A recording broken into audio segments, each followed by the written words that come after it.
ある調査によると、日本の家庭の約7割が食事中にテレビをつけているそうです。つまり、あなただけではないんです。多くの家庭が同じ状況にあります。良くないって聞くけど、現実的には難しい。罪悪感を感じながらも、つけてしまう。そんな葛藤を抱えている方に、今日は朗報があります。発達心理学や脳科学の最新研究から、食事中のテレビについて、実は意外な発見がたくさん出てきているんです。これまで食事中のテレビは良くないと一方的に言われてきましたが、実際には気をつけたい面もあれば、知られざるメリットもあることが分かってきました。大切なのは、その事実を知った上で、自分の家族に合った付き合い方を見つけることなんですね。今日は、食事中のテレビについて、科学が明らかにした9つの事実と、現実的な対応方法をご紹介します。きっとそうだったんだ。という発見があるはずです。それでは一緒に見ていきましょう。1、偏食の子が食べるきっかけになることがある。実は、これは意外なメリットなんです。野菜を全く食べなかった子が、好きなアニメを見ながら人参を食べられるようになった。そんな話、実際に聞いたことありませんか？食べた。と親が驚くような瞬間です。東京大学の研究では、楽しい刺激がある環境では、苦手なものへの心理的ハードルが下がる傾向があることが示されています。テレビという楽しいが加わることで、嫌いという感情が少し和らぐんですね。脳が楽しいと感じているときは、新しいことへの抵抗感が下がりやすいんです。テレビがないと食べないなんて、それでいいの？と心配される気持ちもわかります。確かに理想は、テレビなしで何でも食べられることです。でも、全く食べないより、まずは食べられることが大事な時期もあります。ポイントは、これを永遠に続けるのではなく、食べられたという成功体験を積み重ねること。そして少しずつ、今日はテレビなしで食べてみようか。半分はテレビなしで食べてみる？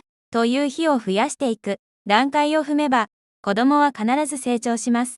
最初の一口が食べられることが何より大切なステップなんです。小さな成功の積み重ねが大きな自信につながり、やがて苦手だった食べ物も自然に食べられるようになっていきます。2、満腹感のサインに気づきにくくなる。お子さんがテレビに夢中で、お皿が空になってもまだ、おかわり。ということ、ありませんか？いつもより明らかに多く食べているのに、本人は全く気づいていない。これ、実は脳の仕組みと関係しているんです。スタンフォード大学の研究では、視覚情報に注意が集中していると、満腹中枢への信号が届きにくくなる傾向が示されています。画面という強い刺激があると、体のお腹いっぱいのサインを見逃しやすくなるんですね。私たちの脳は、一度に処理できる情報量に限界があるため、テレビに夢中になると、体からの信号が後回しになってしまうんです。うちの子、食べ過ぎて心配、最近太ってきた気がする、と思われる方もいらっしゃるかもしれません。でも、これは子供の食欲がおかしいわけではなく、環境の影響なんです。対策としては、食事の途中で一度、お腹どう？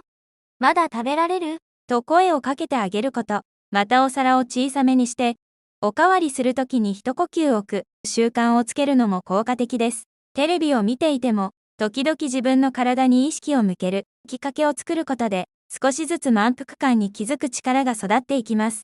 焦らず、繰り返し声をかけ続けることが大切です。自分の体の声を聞く力は、将来の健康的な食習慣の土台となり、一生役立つ大切な能力です。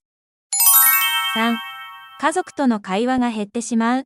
これは多くの方が実感されていることかもしれません。テレビがついていると、自然と会話が減りますよね。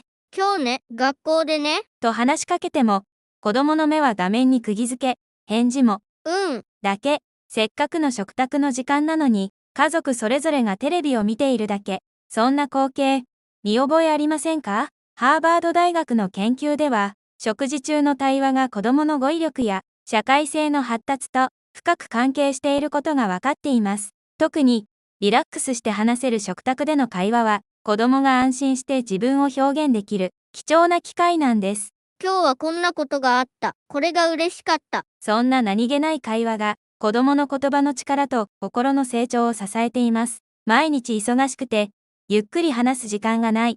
仕事から帰ったらもうクタクタ。そう感じている方も多いと思います。だからこそ、せめて食事の時間を大切にしたいですよね。現実的な方法としては、毎日は難しくても、週に2、3回はテレビなしの日を作ること。今日は水曜日だからテレビなしね。週末の朝ごはんはテレビなし。とルールにしてしまえば、子供も受け入れやすくなります。完璧を目指さなくて大丈夫。できる範囲で少しずつ、会話の時間を作っていきましょう。家族との何気ない会話の記憶は、子供の心にずっと残る温かい宝物になります。4. 食事の時間が楽しくなる効果もある。正直に言って、毎日の食事作りは本当に大変です。献立を考えて、買い物して、調理して、そして、子供が機嫌よく食べてくれることは、親の心の余裕にもつながります。今日はスムーズに食べてくれた。そう思えるだけで、ほっとしますよね。この効果、実は侮れないんです。ある研究によると、食事時間がポジティブな感情と結びつくことで、子供が食べること、そのものを好きになりやすいことが示されています。楽しい記憶は、食への意欲を育てるんですね。ご飯の時間、イコール嫌な時間になるより、ご飯の時間、イコール楽しい時間と感じてもらえる方が、長い目で見て良い影響があります。楽しい、イコールテレビ。では将来困るのでは？という気持ちもわかります。確かに、テレビがないと食べられない子になっては困ります。でも、今は楽しく食べられることを優先して、良い時期もあるんです。大切なのは、時々テレビなしでも、楽しい食事を経験させること。誕生日や記念日、週末のブランチなど、特別な時はテレビを消して、お気に入りのお皿を使ったり、外で食べたり、特別感を演出する、メリハリをつけることで、どちらの食事も楽しめるようになります。テレビがなくても、楽しい食事があると知ることが大事なんです。楽しい食卓の記憶は、家族の絆を強くし、子供の心に、温かい思い出として残り続けます。5.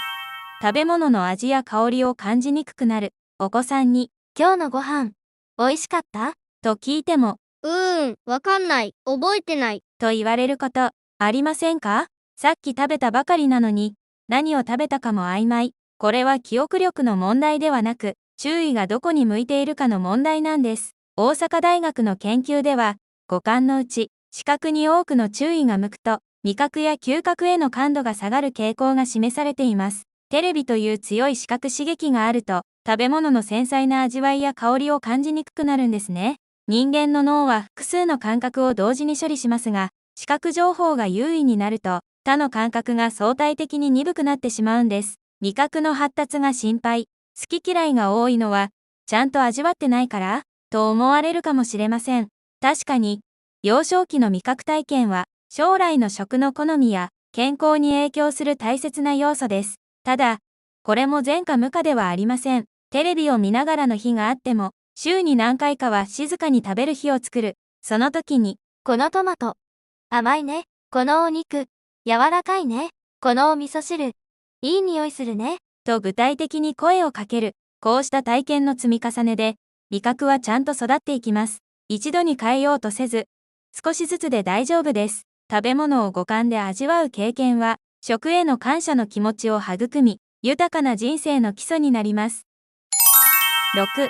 親の心の余裕を作ってくれる。これは本当に大事なことです。夕食の準備、洗濯物を畳んで、明日の保育園の準備、お風呂の準備、やることは本当に山積みですよね。一人で全部やっていたら、心が休まる時間なんてありません。テレビがあることで、子供が落ち着いて食べてくれるなら、その間にあなたは少し休めます。片付けを進められます。それだけで、心に少しの余裕が生まれます。スタンフォード大学の研究では、親のストレスレベルが低いほど、子供の情緒が安定しやすいことが示されています。完璧な環境より、親の笑顔の方がずっと大切なんです。イライラしながら、ちゃんと食べなさい。というより、テレビを見せながらでも、美味しいね。と笑顔で言える方が、子供の心には良い影響があります。テレビに頼るなんて、手抜きだ、良い親じゃない、と自分を責めていませんか？ SNS で見る他の家族は、みんなきちんとしているように見えて、焦る気持ちもあるかもしれません。でも、完璧な親なんてどこにもいません。罪悪感を持つ必要は全くありません。テレビを使うことで、あなたが少しでも楽になり、笑顔で、美味しいね。今日もよく食べたね。と言えるなら、それで十分です。その笑顔と温かい言葉が、子供にとって何よりの栄養になります。頑張りすぎないことも大切な子育てなんです。親の心の余裕と笑顔は、家族全体の幸せと子供の心の安定につながります。7. 食事のリズムが乱れやすい。テレビに夢中になっていると、スプーンを口に運ぶのを忘れて、じっと画面を見つめていたり、逆に急いで書き込んだり、お子さんの食べるペースが妙に遅かったり、早かったり、不自然になることはありませんか？さっきまで食べていたのに、急に止まってしまう。そんな光景、見覚えがあるのではないでしょうか。ある研究によると、外部刺激があると、咀嚼のリズムが不安定になりやすく、早食いや食べムラにつながる可能性が指摘されています。画面の展開に合わせて、無意識に食べ方が変わってしまうんですね。アクションシーンでは早く、静かなシーンではゆっくり、そんな風に、番組の内容に、食事のペースが引っ張られてしまうことがあります。食べるのが遅くて困る、よく噛まないで飲み込んでいる、というお悩み。実は、環境を少し変えるだけで改善することもあるんです。具体的には、見る番組を選ぶこと、激しいアクションやドラマより、ゆったりした料理番組や自然番組の方が、食事のリズムを乱しにくいです。また、30分番組より15分程度の短い番組にして、これが終わったらごちそうさまと区切りをつけるのも良い方法です。番組の長さを意識するだけで、だらだら食べを防げます。落ち着いて、自分のペースで食べる習慣は、消化を助け、心の安定にも良い影響を与えます。8. 多様な世界を知る窓になる。これも意外なメリットです。自然番組で初めて見る動物に驚いたり、料理番組で世界の食文化を知ったり、ニュースで遠い国の出来事を知ったり、テレビは子供の世界を広げてくれる窓にもなるんです。実際に行けない場所、会えない人、見たことのないものを映像を通じて体験できる。これは素晴らしいことですよね。東京大学の研究では、多様な映像体験が子供の知的好奇心を刺激し、興味の幅を広げることが示されています。知らない世界を映像で見ることは、もっと知りたい、行ってみたい、やってみたい、という学びのきっかけになるんですね。本で読むのとはまた違う、視覚と聴覚を使った学びがあります。ただだらだら見せているだけでは、意味がないのでは？と気になる方もいらっしゃるでしょう。確かに、番組選びは大事です。何を見るかで、得られるものは大きく変わります。おすすめは、自然や科学、料理や旅をテーマにした番組、そして時々、あの動物、すごかったね。あの国、行ってみたいね。あの料理、週末作ってみようか。と声をかける。それだけで、受動的な視聴が、能動的な学びに変わります。テレビをきっかけに、図書館で本を借りたり、実際に体験したりすることで、学びはさらに深まります。好奇心の種は、将来の学ぶ意欲という大きな木に育ち、子供の可能性を広げてくれます。9. 切り替えが難しくなることがある。ごちそうさまの時にテレビを消そうとすると、お子さんが激しく抵抗すること、ありませんか？やだ。まだ見る。と泣いたり怒ったり、楽しんでいた番組が突然終わることで、感情が不安定になりやすいんです。せっかく楽しく食べていたのに、最後が大泣きで終わる。そうなると、親も疲れてしまいますよね。ハーバード大学の研究では、予測できない環境の変化が、子供の感情調整に負担をかけることが示されています。急な切り替えは、大人でも難しいですよね。楽しんでいたことが突然終わると、誰でももう少しと思うものです。子供はまだ感情のコントロールが未熟なので、その反応がより強く出るんです。すぐ泣いて困る、毎回バトルになる、というお悩み。実は対応を少し工夫するだけで、驚くほど改善します。大切なのは、予告すること。あと5分で終わりだよ。次の CM が来たら消そうね。このお話が終わったらごちそうさまね。と事前に伝えておく。キッチンタイマーを使って、視覚的にわかるようにするのも効果的です。最初は抵抗しても、繰り返すうちに、子供は予測できるようになり、だんだんスムーズに切り替えられるようになっていきます。根気よく続けることが大切です。予定を理解して行動する力は、学校生活や将来の社会生活でも役立つ、一生の財産になる大切なスキルです。最後に、今日ご紹介した9つの事実、いかがでしたか？食事中のテレビには、気をつけたい面もあれば、意外なメリットもあることが分かりましたね。満腹感、会話、味覚、食べ方のリズム、切り替えの難しさ、そして一方で、偏食の改善、楽しい時間、親の余裕、世界を知る窓、どちらも本当のことなんです。大切なのはテレビは絶対ダメでも、いつも見せて良いでもなく、バランスを取ること。週に2から3回はテレビなしの日を作る、番組を選ぶ、時々声をかける、こうした小さな工夫で、十分なんです。完璧を目指さなくて大丈夫。あなたの家族に合った形を柔軟に見つけていきましょう。このチャンネルでは、科学的根拠に基づきながら、現実的で前向きな子育てのヒントをお届けしています。役に立ったと思っていただけたら、ぜひチャンネル登録と高評価をお願いします。コメント欄で、あなたの家族の工夫も教えてくださいね。それでは、また次の動画でお会いしましょう。